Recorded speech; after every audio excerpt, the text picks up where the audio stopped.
আমাদের বাজারে আপনার মাদক দ্রব্যের যে বিক্রি এবং ব্যবহার উত্তরোত্তর বৃদ্ধি পাইতেছে এবং যা এক সময় আপনার আমার মনে হয় এটা খুনাখুনিতে পরিণত হইব। এতে বাজারের একটা মেজর অংশ দোকানদার, নিরীহ দোকানদার আজকে স্বাভাবিকভাবে দোকান আপনার ব্যবসা বাণিজ্য করতে পারতেছে না। আমরা এই ব্যাপারে এটার থেকে প্রপার কি স্টেপ নিলে বা উত্তরণের লেখা কি কি পন্থা অবলম্বন করলে আমরা বাঁচতে পারি, সেই হিসাবে আমরা প্রথমেই চামু মিডিয়ার আপনাদেরকে, চামু পুলিশ পার্সোনালকে, আর আমরা যারা এখানে বইছি আমরা মেনলি বাজারের উদ্যোগে আজকে করা হইতেছে অনুষ্ঠানটা। আর পার্শ্ববর্তী ক্লাব যেমন রামকৃষ্ণ ক্লাবের কর্মকর্তারা আইছেন, মেমোরিয়াল ক্লাবের কর্মকর্তারা আইছেন, বর্ণালী সংঘের কর্মকর্তারা আইছেন, তারপরে আছে আপনার এই যে রিক্রিয়েশন ক্লাব শ্যামলী বাজার কুঞ্জবন যেটা তারও আইছেন। আমরা একটা সিদ্ধান্ত নিব, কারণ আমরা দেখতেছি এটা মাঝে মধ্যে ওকেশনালি পুলিশ রেড হয় এবং যেটা আমরা সবাই দেখতেছি কারা বেছে, সবাই জানতেছি কোন কোন কাস্টমাররা বিভিন্ন প্রান্তের থেকে যুবক যুবতীরা, এতে শিক্ষা মানে শিক্ষিত অংশের যুবক যুবতীরা এখানে এই মাদক দ্রব্য সংগ্রহ করতেছে। এই মাদক দ্রব্যগুলির মধ্যে হিরোইন, কোকিন সহ মরণবেদী সামগ্রীগুলিকে কালকে প্রায় 10,000-এর উপর এমটি কন্টেনার আপনার পুলিশ কালেকশন করছে। যদিও মালপত্র নাই, কন্টেনারগুলি দিয়ে প্রমাণ হয় এগুলি ইউজ অধিক্ষিপ্ত এবং বাফার স্টক তারা করছে। আমরা আপনার পুলিশের একটা নিষ্ক্রিয়তাই দীর্ঘদিন ধরে দেখতেছি। তাদের এটা আশাটা এবং কাজটা মনে হয় পাশে তাদেরকে কেউ স্ট্রাগল করে, মানে আপনার তাদের কাছে সোফিস্টিকেটেড সমস্ত রকম ব্যবস্থাপত্রাদি থাকা সত্ত্বেও তাদের মুভমেন্ট দেখলে মনে হয় পাশে তাদেরকে কেউ পেছন থেকে ডাকে যে কদম অস্তে রাখো। এটা আজকে কি হয়েছে, আমরা যারা সোশ্যাল কর্মীরা আছি আমরা তো এইসব ব্যাপারে একটু তীক্ষ্ণ দৃষ্টিতেই সবসময় ব্যাপারকে দেখি। এখন সাদা মাথা মানুষ যারা এইসব নিয়ে ভাবে না খুব একটা, তাদেরও এখন চিন্তা ভাবনার মধ্যে আইছে যে যদি স্বরাষ্ট্র দপ্তরের মতো দপ্তর এই শুক্রা লেভেল কুলাবানের নেশা বিক্রির টিকা এবং নেশা গ্রহণ টিকা বাধা দিতে না পারে, তাদের দ্বারা বড় কি ধরনের আপনার প্রোটেকশন আমরা পাইতে পারি সেটা কিন্তু এখন প্রশ্নবোধক।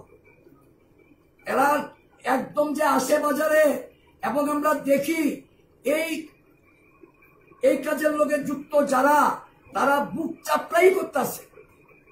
এটা কিন্তু করার কথা না। দেখেন চুর, হারমার, ডাকাত, রেপিস্ট সব আছে, কিন্তু স্বরাষ্ট্র দপ্তরকে এড়াইয়া বা বিভিন্ন রকম প্রোটেকশন যারা এগুলিকে কন্ট্রোল করে তাদেরকে এড়াইয়া তারা চলে। সমাজে দেশে অ্যান্টি সোশ্যাল নাই এ কথা তো মূর্খও বলতো না, কিন্তু চাল চলন দেখলে কেউ যদি ধরেন রামদাও একটা কাঁধে লইয়া হিন্দিয়া হাটে বাজারের মধ্যে ঘুরে তারে তারে শাসায়, তুলে ধরে নি তুইব আইন শৃঙ্খলা অত্যন্ত বিপজ্জনক অবস্থায় আছে। এইগুলির ব্যাপারেই আমরা একটা সুনির্দিষ্ট পদক্ষেপ নেব। আজকের যে পদক্ষেপটা নেব সেটা লিখিতভাবে নেব, আপনাদেরকেও কপি দেব।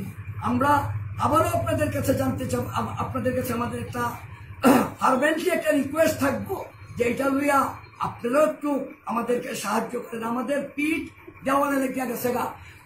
বাজারের দোকানদার কোথাও দেখছেন সারা ত্রিপুরা রাজ্যে এই যে নেশা বিরোধী ওয়ার্কশপ করতে, অ্যান্টি ড্রাগস ওয়ার্কশপ করতে, এজিবি বাজারি করে, র্যান্ডাম করে, তারা একদিক দিয়ে অসামাজিক কাজ করতেছে, পাশাপাশি আমরা আমাদের সাধ্য মতো আইন মাইনা আমরা চলতেছি।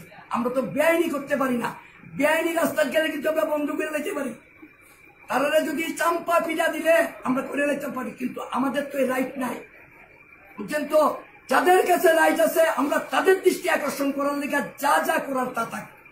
পুলিশের ভূমিকা কিরকম? পুলিশের ভূমিকা যদি থাকতো, আপনি আমাকে এটা জিজ্ঞাসা করার কারণ কইলে আপনি ক্লিয়ার করতে চেয়েছেন আমাদের মুখ থেকে। পুলিশে যদি সৎ উদ্যোগ থাকতো বা নিত, আপনারা তো সংবাদ জগতের লোক, এটা কি বাড়তে পারে? এরকম হাসপাতাল, রাজ্যের স্টেট হাসপাতাল, রিজনাল ক্যান্সার হসপিটালের মতো এত গুরুত্বপূর্ণ জায়গার মধ্যে যেখানে ত্রিপুরা রাজ্যের সবচাইতে প্রেস্টিজিয়াস এডুকেশনাল ইনস্টিটিউট গুলি আছে, সেইখানে ফার্মাসিস্ট রিজিওনাল কলেজ, তারপরেও ডন বস্কো সহ আপনার এখানে